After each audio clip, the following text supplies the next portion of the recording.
Bueno, buenas tardes, ingeniero.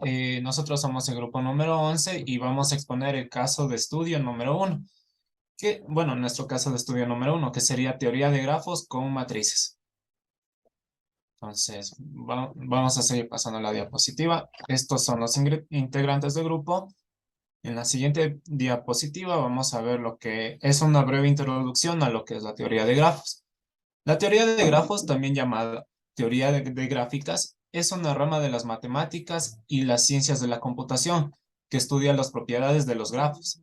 Un grafo G es igual a V y E. Es un par ordenado en la que V representa un conjunto no vacío de vértices y E es un conjunto de aristas.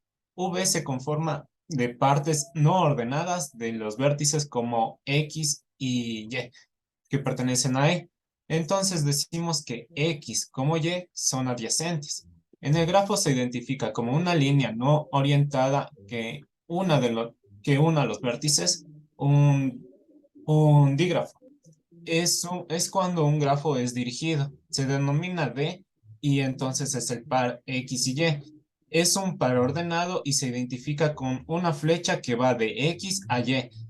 Y decimos que es X y Y, que pertenece a E. El grafo simple es aquel que admite una sola arista uniendo dos vértices cualesquiera. Es decir, que una arista cualesquiera es la única que une dos vértices específicos. Es el concepto estándar de un grafo. En la siguiente diapositiva vamos a ver algunos componentes de los grafos que son los que tenemos en la imagen. Está uno que es cuadrado y otro que está con zigzags. Entonces tenemos, el primero dice aristas líneas, que la unión de los vértices de un grafo, aristas adyacentes. Dos aristas son adyacentes si coinciden en el mismo vértice. Aristas paralelas son aristas conjuntas si el vértice inicio y el vértice final son el mismo. Aristas cíclicas es la arista que sale de un vértice para poder entrar en el mismo. El camino de un grafo a un conjunto de vértices perdón, interconectados por aristas. Dos vértices están conectados si hay un camino entre ellos. Bueno, en la siguiente diapositiva vamos a poder ver algunos componentes de los grafos, los cuales son una matriz de incidencia. Permítame un momentito, es que mi cámara me estaba bloqueando. Una matriz de incidencia se define como una matriz con ceros y también ones, que utiliza para demostrar relaciones binarias. Podemos describir una relación binaria mediante una matriz de incidencia y un grafo. Las columnas de las matrices representan las aristas del grafo. Las filas representan los distintos nodos. Por cada nodo unido por una arista, ponemos un 1 en el lugar correspondiente y llenamos el resto de las ubicaciones con ceros. En la siguiente diapositiva vamos a poder ver un ejemplo de la figura. Si sumamos las cantidades de unos que hay en cada columna, veremos que hay solo dos, pero si sumamos las cantidades de unos que hay por cada fila, comprobaremos que los nodos 1 y 3 poseen un valor de 2. Ese valor indica la cantidad de aristas que coinciden sobre el nodo, como vemos en los gráficos. En la parte de derecha tenemos una matriz que está conformada por ceros y unos.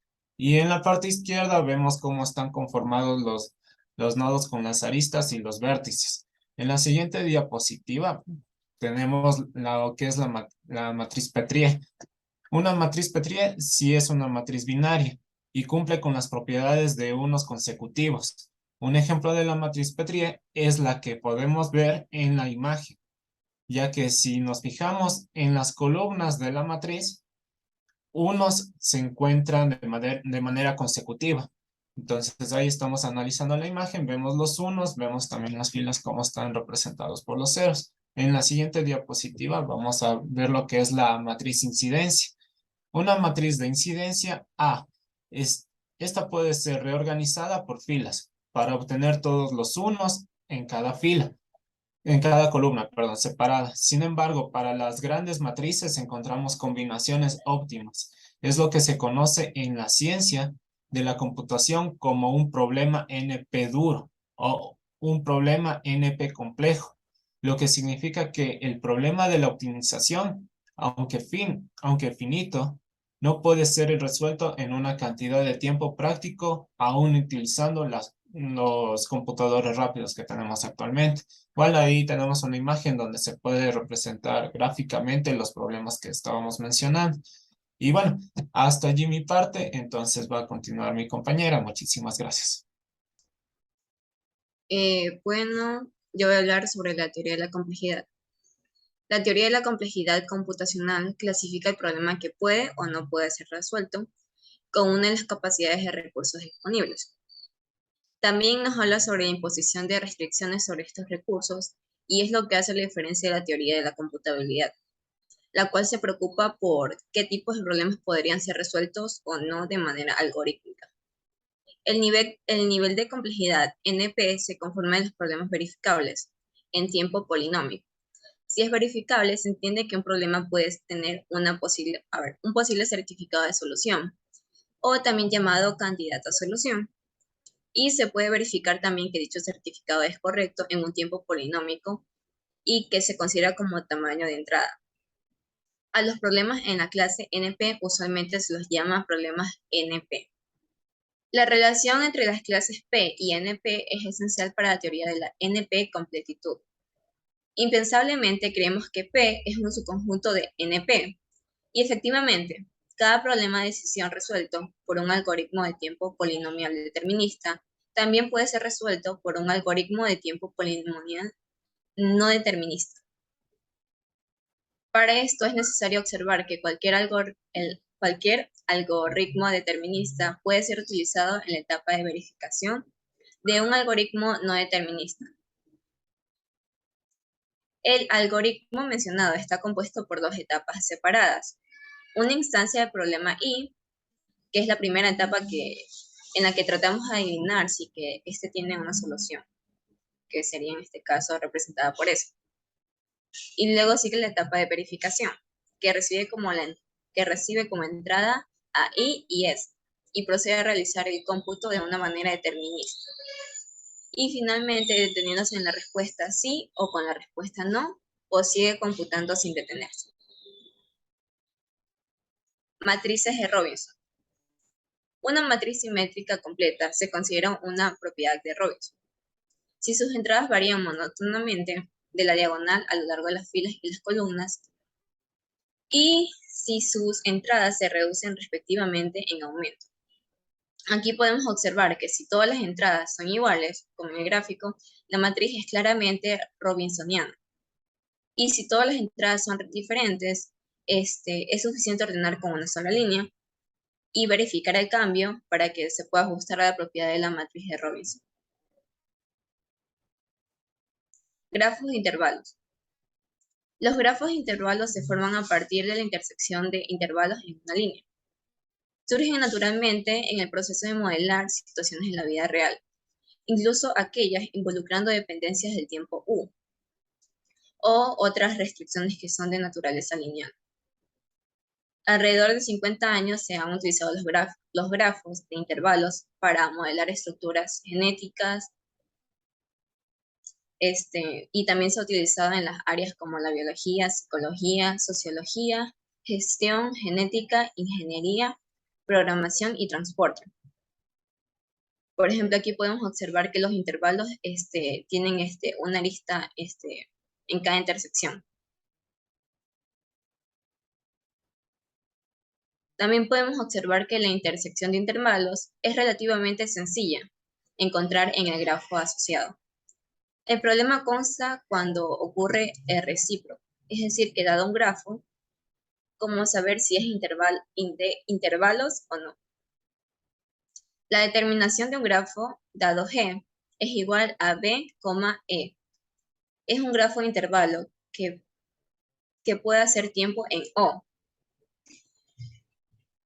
Valor absoluto de B más valor absoluto de E, mediante la búsqueda de un ordenamiento.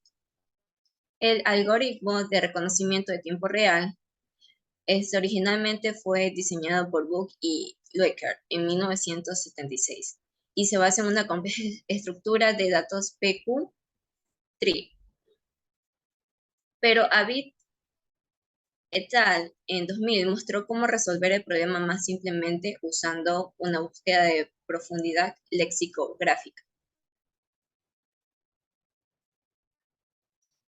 La búsqueda en profundidad lexicográfica. Para encontrar esta aplicación se recurre a un árbol con ramas y se puede analizar en el ejemplo de la siguiente imagen, en el que también se puede realizar la búsqueda de la amplitud y ver cómo el árbol se recorre en diferentes niveles. Una de las aplicaciones de los grafos de intervalos se realizó a modelos matemáticos referentes a la población biológica, en concreto referente a las redes alimentarias.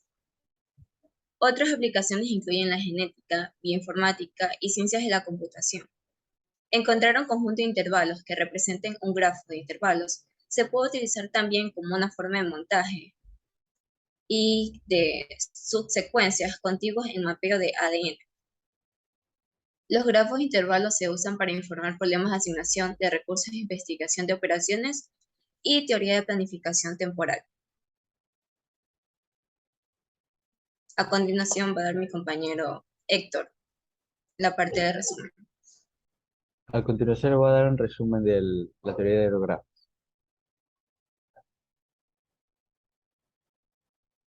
Clasificación de los grafos. Los grafos se pueden clasificar en varias categorías principales, de las cuales son gráficos dirigidos. Estos grafos representan relaciones entre objetos en las que la dirección de la relación es importante. Por ejemplo, en un gráfico dirigido se usa para representar relaciones de causa y efecto. Grafo no dirigido. Estos grafos representan relaciones entre objetos en las que la dirección de la relación no es importante. Por ejemplo, un gráfico no dirigido puede usarse para representar relaciones entre amigos.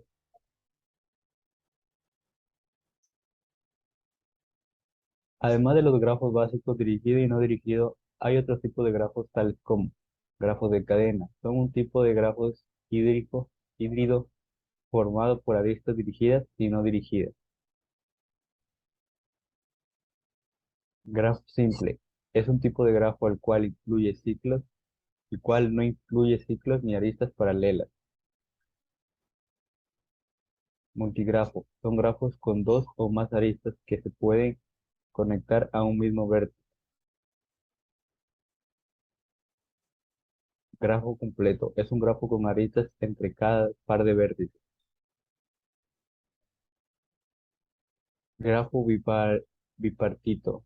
Son grafos que se pueden dividir en dos conjuntos disyuntos de vértices, donde cada una de las aristas conecta un vértice en el primer conjunto con uno del segundo. Grafo pesado. Es un grafo que tiene peso asociado a vértices y o aristas. Camino en la teoría de grafos. Un camino en un grafo es una secuencia de vértices conectados entre sí por aristas. Si un camino contiene una sola arista, entonces se conoce como un camino simple. Si un camino contiene dos o más aristas, entonces se conoce como un camino múltiplo. Es un grafo dirigido. Los caminos se conocen como caminos de los vértices. Los caminos de un grafo son importantes porque nos permiten determinar la conectividad entre los vértices. Esto significa que podemos encontrar el camino más corto entre dos vértices. Esto se conoce el problema de camino más corto. Los caminos también nos permiten encontrar el camino más largo en un grafo. Esto se conoce como el problema del camino más largo. Los caminos también se usan para determinar si un grafo es conexo o no. Un grafo es conexo si hay al menos un camino entre cualquier par de vértices.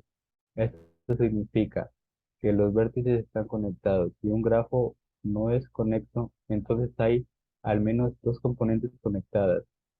Esto significa que hay al menos dos pares que están separadas entre sí. Los caminos también se utilizan para encontrar circuitos en un grafo. Un circuito es un camino cerrado que comienza y termina en el mismo vértice. Los circuitos son importantes porque nos permiten encontrar ciclos en un grafo. Esto significa que podemos encontrar ciclos que comiencen y terminen en el mismo vértice. Recorridos. Un recorrido de un grafo es una forma de recorrer todos los vértices de un gráfico una sola vez.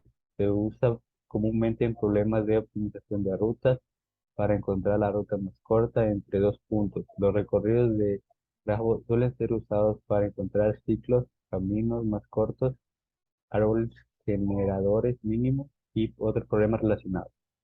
Existen varios algoritmos de recorrido de grafos, como el algoritmo de profundidad primera, de profundidad primera, el algoritmo de anchura primera, el algoritmo TRA, el algoritmo Floyd-Warshall. Estos algoritmos se usan para encontrar la ruta óptima entre dos puntos, encontrar ciclos, encontrar árboles generadores mínimos y resolver otros problemas relacionados con los grafos. Circuitos. Los circuitos de grafos son estructuras de datos en las que representan los vínculos entre elementos de una red. Estos circuitos se componen de vértices y aristas, que se emplean para definir relaciones entre los vértices, estructuras que se utilizan en diferentes campos, como la teoría de grafos, la ciencia de computación, la economía, la informática y el análisis de redes. Los circuitos de grafos permiten modelar y analizar problemas complejos de manera eficiente. Estos circuitos se emplean para representar relaciones en redes, tales como redes de comunicación, redes de computadoras, redes de transportes, redes de energía y redes sociales.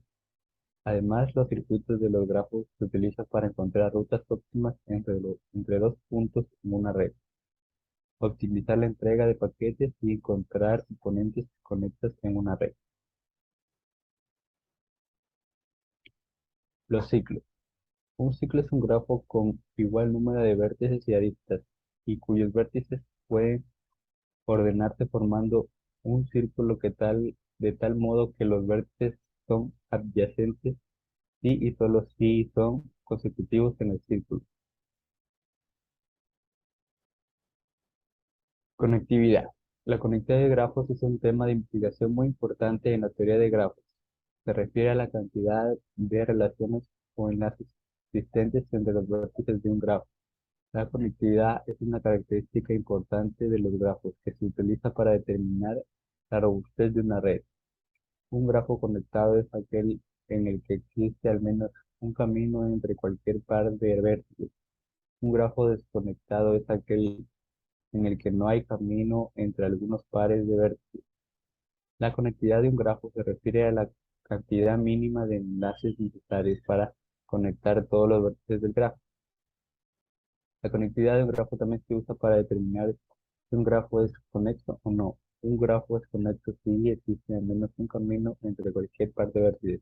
Un grafo es desconectado si no hay al menos un camino entre ciertos pares de vértices.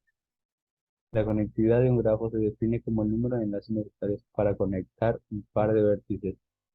Esto se puede calcular de varias maneras, como el número de enlaces mínimos para conectar dos vértices, número de enlaces máximos necesarios para conectar dos vértices, el número de pares de vértices con el que se necesita conectar al menos un enlace, etc. Ahora daremos unos ejemplos de matrices de grafos que trata mi compañero. Buenas tardes con todos. Yo les voy a presentar ejemplos de grafos de matrices. Bueno, ahorita vamos a revisar lo que es una matriz de adyacencia. Suponemos que tenemos un grafo con n vértices, da lo mismo que sea dirigido o no dirigido.